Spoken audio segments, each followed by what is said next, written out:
It isn't common that a thief will willingly expose himself and admit to his thievery. This is one of those very few occasions, and it's from none other than a high-stakes poker pro.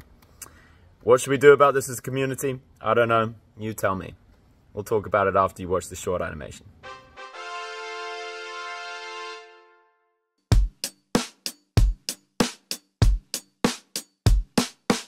There's a lot of people in here that don't know the origin of y'all's beef.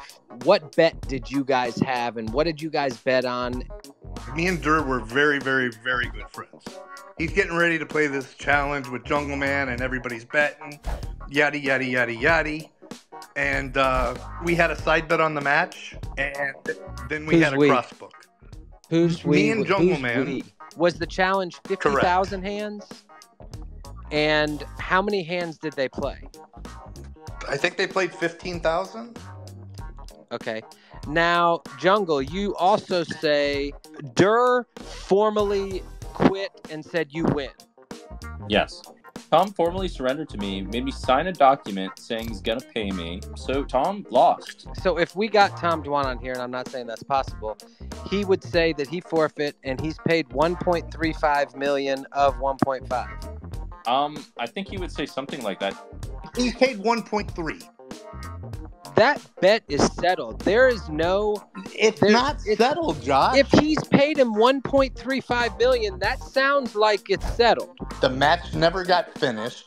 Like, we laid odds on a match for 50,000 hands. I didn't lay odds on a match that was 20,000 hands. I don't really care about the side bet that much. I would like that crossbook. 20% of 1.25 million. That's about 250K.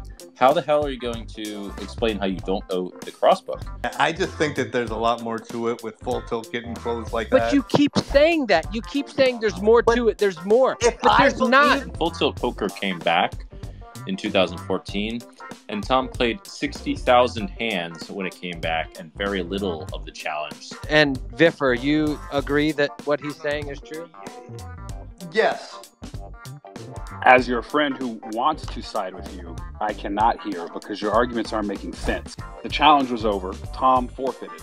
When you bet on someone else, you're at the mercy of what they decide unless you work that out. They're like, hey, if it doesn't finish, then we're going to call it null and void. If you don't choose to do that, you're at the mercy of what they decide. Like, and I'm telling you this as your friend, you aren't looking good here and you aren't convincing anyone other than you're making it look worse.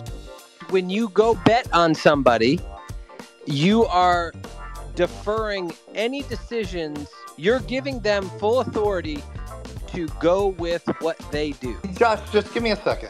The main thing, 250,000, is a crossbook that was hand play. I'm going to ask you, this is a yes or no question. Do you owe the crossbook money? I owe the crossbook. Okay, so you owe Jungle 250,000. Okay. So is that going to get paid? No. Oh my God! Okay, I just can't. I cannot stand up straight listening to that one. If that's the case, then I mean, we all just wasted 2 hours.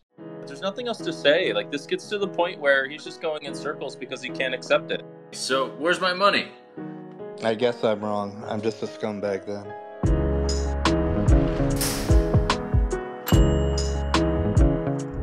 I guess I'm wrong. I'm just a scumbag then. Some reflections on what we just watched. First of all, shout out to Jungle for putting that together. It truly is hilarious. And I think it's a really good way of getting a message out because not every scandal has a Jack forehand that makes the world go crazy. So it's nice to kind of get some comedic value to something to let more people know about it. And second of all, I want to say that it's always important to forgive those who wrong us. But forgiveness doesn't mean weakness, and compassion doesn't mean flimsiness. So there needs to be a fine balance, and as a poker community, it's not easy to walk that line. As somebody who's been scammed a bunch of times, and I know Jungle's been scammed a bunch of times and been stolen from, and I know many other people who have had 6, 7 figures taken from them.